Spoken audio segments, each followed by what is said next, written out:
Hey there everyone, how are you? Doing well, I presume. Well, you must be doing okay because you had the mental acuity to start your work or school week off with Rabona TV's Weekend Recap, hosted by your guy, Matteo Darmadrian. You know who loves the Weekend Recap? OneFootball, who are our lovely sponsors. So shout out to them. There's a free download for the app in the description, so download that so that you can be up to date on the latest breaking news. You can keep up with your team thanks to the live tickers, you know, when you can't watch the match, customize news feeds to your liking by team or competition, watch highlights, other videos, and so much more. Again, free download in the description for iOS or Android. Love you, OneFootball. Okay, let's quickly take a look at the Premier League results as there wasn't a ton to choose from this weekend. Brendan Rodgers got his second win on the trot with Leicester as they went away to Turf Moor and came out on top as 2-1 winners. What a match for Leicester, man. Truly an incredible victory. So two things. Actually make that three. One, Turf Moor sounds like a stronghold in Game of Thrones, just down the road from Moat Cailin. Two, Leicester got the win in the 90th minute thanks to a Wes Morgan header from a corner. And three, Leicester had been playing with just 10 men after Harry Maguire got himself sent off in the 3rd minute. Yes. Leicester played the entirety of the match pretty much with 10 men away in Westeros' most iconic stronghold, Turf Moor, and came out on top with the 2-1 win. Heroic performances from both James Maddison and Johnny Evans, but from the team in general, and a massive credit to Rodgers. That's 2 wins on the trot for his side, or should I say, on the foxtrot. God. I'm sorry about that.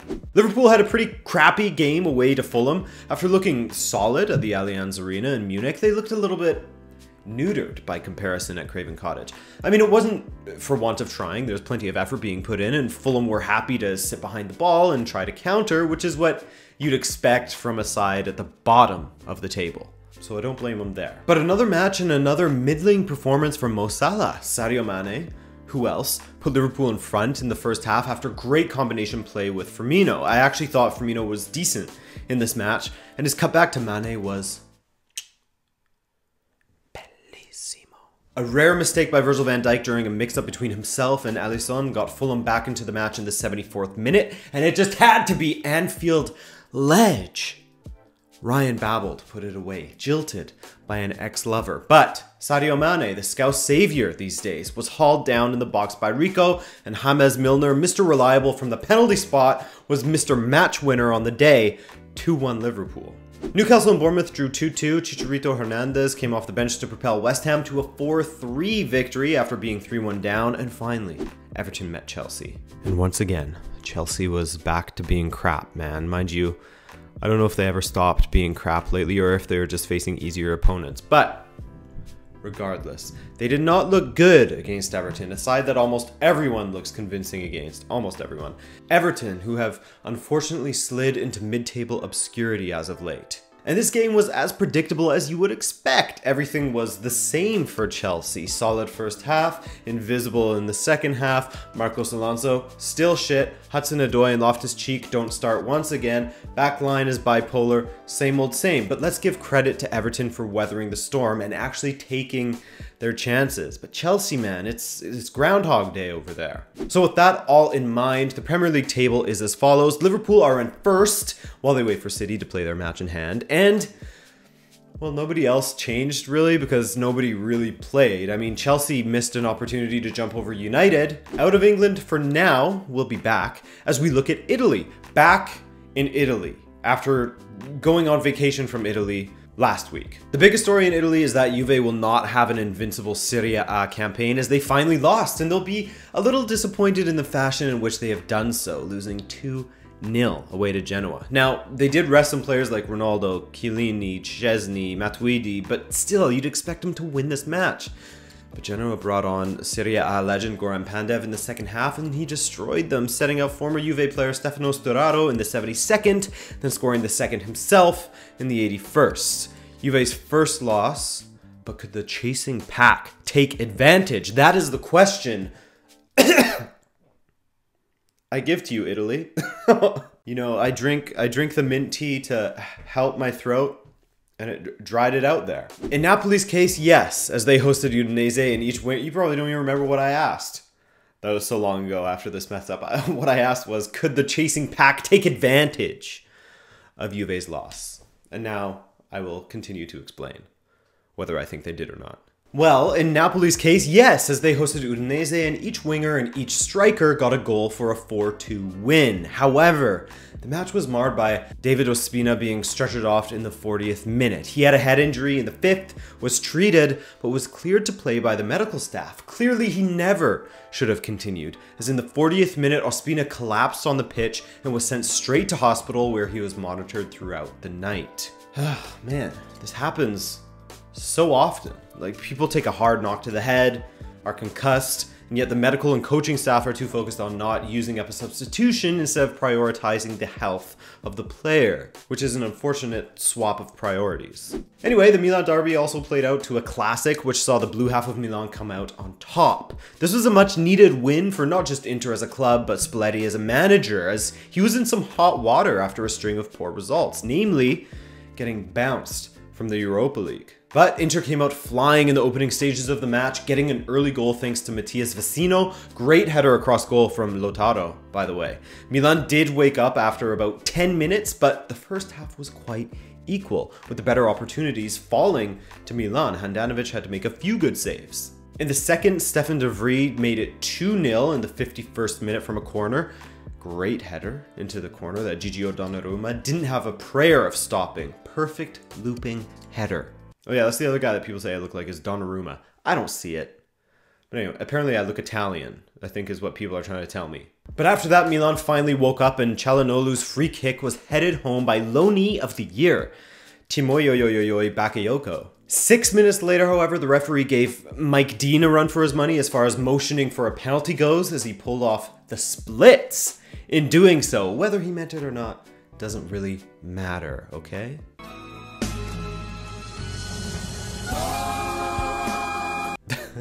That's so rough. I howled when that happened. It looked so painful. Poor guy. Milan wasn't dead yet, though, as they made it 3-2 in the 71st through Musacchio. It stayed 3-2 in this one, though, as I said, not before Andrea Conti made an orange card tackle on Martinez. He initially was given a red, but it was reversed to just a yellow. I thought red was fine when I first saw it, but whatever, orange it is. We'll call it orange. Or yellow it is, we'll call it orange. Other than that, in the Serie A, you have Roma continuing to suck as they lost away to Spal. That was Spal's first win at home since September 17th. 181 days without a win at home.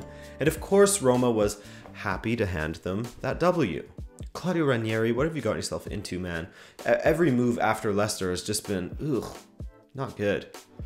I mean, it was fine at Nantes for a while, but Fulham, oof. And now at Roma, don't know how it's gonna go for you, bro. All right, so in Italy, with Juve finally losing, the gap at the top it's still 15 points. Inter leapfrog AC Milan. Roma is still 4 points outside of the top 4, but Atalanta and Lazio are threatening to pass them. By the way, when I said it's still 15 points there, I meant it's still a huge gap. Okay, La Liga. Zinedine Zidane's second first match in charge of Real Madrid went quite well, but I mean, then again, it's hard to get a read on Real Madrid from this match in particular, as they were up against Celta Vigo, who, as you'll remember, are having a terrible season in comparison to the last, as Celta are in 18th place and a favorite to drop into the Segunda División. The most notable thing from the outset was the inclusions of Marcelo, Isco, and Keylor Navas in the starting 11, not to mention Gareth Bale as well, and it's safe to say that all 4 of them played quite well. Navas made a massive game-changing save. Marcelo and Isco linked up well together, with the latter finishing off a great move in the second half to put Madrid ahead 1-0. Great play from Asensio as well. Speaking of which, Bale made it 2-0 a little later on, and that was the final score. Promising signs from the old guard as they get back to winning in a convincing fashion, even if it was only 2-0 on the score sheet. Of course, all of these players starting doesn't guarantee that they will be there next season. These final 10 matches will be like sort of tryout for them to prove that they deserve to be around. Also, saying that Keylor Navas made a huge save made me realize, when have I said that about Thibaut Courtois? Like, I can't think of any, like, oh, holy shit, saves that Thibaut Courtois has made. I mean, I don't watch every single Real Madrid match, so maybe Real Madrid fans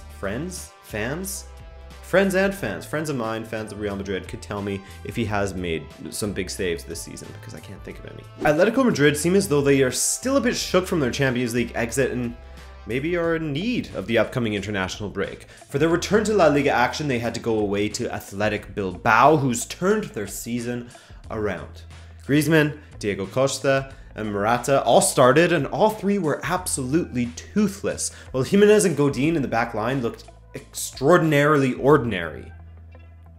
That makes sense. Speaking of exceptional, Iñaki Williams scored for the first time in 9 matches, which was the eventual winner, and Kenan Kodro came off the bench in the 86th and scored just 6 minutes later. Tough one for Atletico, and apparently for the first time ever, the local media are starting to question Simeone just a little bit, according to my man Sid Lowe, who I trust. Seems like a trustworthy guy. Look at that face. So they might be questioning Simeone, but you know who they aren't questioning? Leonel Messi. Another match, another big performance from him as he scored a hat-trick. The final goal in the hat-trick was just ridiculous, not safe for work Pornhub levels of a goal, as his deft little chip kissed the crossbar on its way down into the back of the goal. It was so sick. Before that, he scored a free kick in the 18th minute, which was an absolute bullet. He scored in first half stoppage time from a beautiful through ball from Luis Suarez. I very much pressed subscribe on that assist.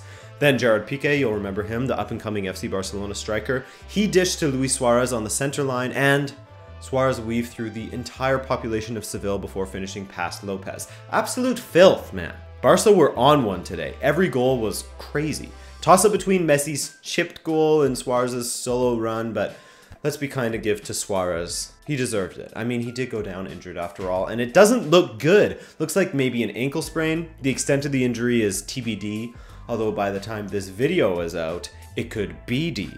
Oh yeah, Laurent Moran scored for Betis as well, and I know that's not how you pronounce his name, but let me have that. 4-1 Barcelona. Sevilla got their second win in a row after going 5 without a win, and Villarreal got a massively important 3-1 victory over Vallecano, which puts them 4 points outside of the drop zone now. But at the top of the table, things look like this. Barcelona now have a 10-point lead on Atletico, while Real Madrid are just 2 points behind Atletico Madrid now, and it is heating up.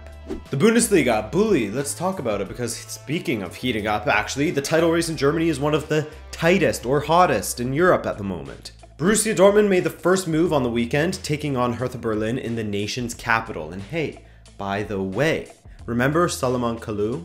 He's still putting up solid performances in the Bundesliga, man, and he still looks exactly the same. He hasn't aged at all. And in this one, he scored twice in the first 35 minutes, putting Hertha 2-1 up at the half. Zagadou drew Dortmund level in the 47th minute, assisted by Jadon Sancho, and it was a hectic match from there until the end of the match, basically. 2-2, Dortmund desperately needing a winner if they wanted to put the onus on Bayern Munich, and in their time of need, there's only one man who could save them this season. Jadon Sancho. Well, Marco Reus, thanks to Jadon Sancho, who assisted once again as Reus made it 3-2 in the 92nd minute. Let's talk numbers here. That was Reus's 15th goal of the season, and his record of Dortmund not losing this season when he scores continues. That was also Sancho's 11th assist of the season, as he leads the league with 2 more than the second-placed Joshua Kimmich. So Wolfsburg rebounded from their 6-0 loss last week with a 5-2 of Fortuna Düsseldorf. Shout out to Wout Weghorst for his first ever hat trick, while Schalke, who sacked Tedesco this week, lost yet again at home, this time to RB Leipzig. That's all good and great, but as I said, the onus was on Bayern Munich to match Dortmund's result, and did they ever? Last week, they smacked up Wolfsburg as 6-0, and this week, they pile-drived Mainz 6-0. Rodriguez was undoubtedly the star as he put up a hat-trick, Coman got in on the fun, as did Lewandowski, but the scorer of the 6th, the final nail of the coffin, was none other than Canadian starlet, the Maple Messi, Alphonso Davies. Was it the most beautiful goal ever? Nah, as it was just tucking away the rebound of a Lewandowski strike, but it was his first goal for Bayern from his first Bundesliga shot, and it made him the youngest scorer for Bayern Munich in 20 years, since Roque Santa Cruz scored for Bayern in 1999. So, back-to-back 6-0 victories, and that has done wonders for Bayern's goal difference, which is now up to 41, plus 41. Remember, Bayern and Borussia play each other in April, and that could be a title decider, as both teams are on 60 points in this moment. We'll finish with the magic of the FA Cup, guys. That's the bonus league this week. File your complaints with Stephen the admin. First off, big congrats to Watford, who made it through over Crystal Palace after an extremely draining back-and-forth match that saw Andre Gray score the winner in the 79th minute. Brighton also made it to the semis, though it took a shootout victory at the Den to dispatch of Millwall after regulation ended 2-2. What a match, with Brighton losing 2-0 until the 88th minute when Jurgen Locadia made it 2-1, and then in the 95th minute of added time, Solly March equalized. Unlucky for Millwall, they were basically there, they were basically through. What a run that was, and they only lost in a shootout, so round of applause for you. Now, City versus Swansea.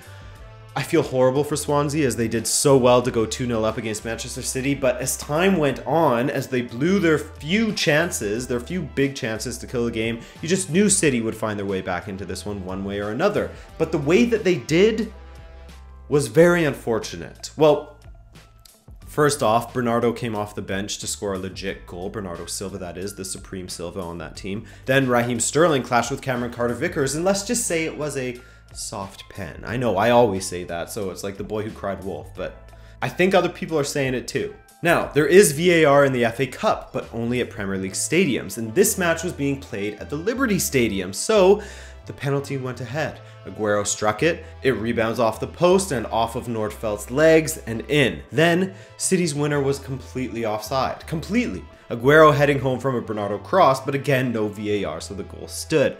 Shit way to go through, and if I was a City fan, I would be feeling really off after that one. Guardiola wasn't even happy to go through in that fashion, at least. I'm sure he's happy to be going through. And finally, Wolves versus Manchester United. For me, United haven't played well since their 3-1 victory away to Crystal Palace. United fans probably don't really like me already because I didn't think that they were particularly great versus PSG and benefited massively from 2 freak mistakes and PSG's inability to finish chances. I'm not a hater, I just think PSG lost that tie more than United won it. But, massive but, on that note, take nothing away from some of the defensive work in that game from United, the organization of their midfield, and of course, a massive shout out to the youth who filled in on such a big occasion. Then they went to Arsenal, didn't play particularly well, but didn't play bad enough to lose that game in my opinion. I thought the 2-0 scoreline flattered Arsenal a bit. And now they go to Wolves, where they put out about as strong of a lineup that any United fan could ask for and did almost nothing with it. Wolves held them off extremely well. Their defense stood strong and their packed midfield was heroic. Ruben Neves, João Moutinho, and perhaps slightly less so Dendoncker were great. And when they countered, they generated opportunities. There's been a couple of patches under Solskjaer where, keyword being patches, I'm not saying for the entirety of his tenure, but patches where United's results have covered up for some poor performances.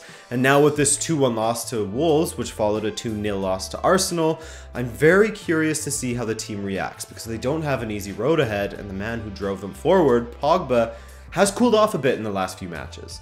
Watford, then Wolves away again, then Barcelona, who have a red-hot Messi in their ranks. And by the way, if Jota could turn Lindelof inside out like that, then I'm curious to see if Solskjaer can come up with a plan to deal with Barcelona's attackers, namely their number 10. What do you guys think? Solskjaer has certainly been against it with the injuries, but they're all back now, pretty much, so will United get back to winning? Let me know, guys, and thanks for taking the time to watch this video. I hope you enjoyed it. And if you did, then leave a like for me, or a dislike if you hated it. That's fine too. International break. Yay!